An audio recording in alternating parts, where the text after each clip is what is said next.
back in the 1990s, I first started organizing domestic workers in 1998.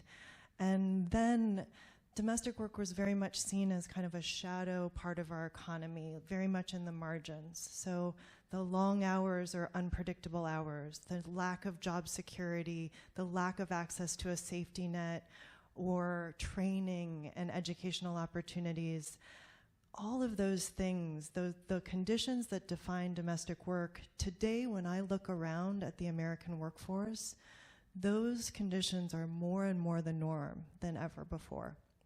That it's almost like those conditions that we used to think were rare are now defining of the whole in new ways. My friend Sarah Horowitz, who runs the Freelancers Union, talks about it. She believes that there's almost 30% of our economy that works in a so-called non-traditional context.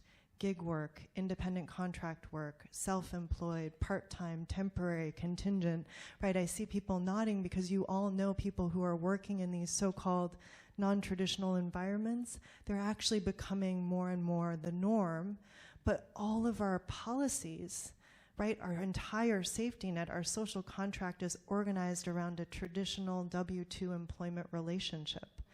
And so what we're finding is that women who are in these contexts, right, and women tend to choose jobs with more flexibility because of our care responsibilities, right, are just being left out of so many basic protections and so much access to a safety net that we all deserve and should be able to take for granted.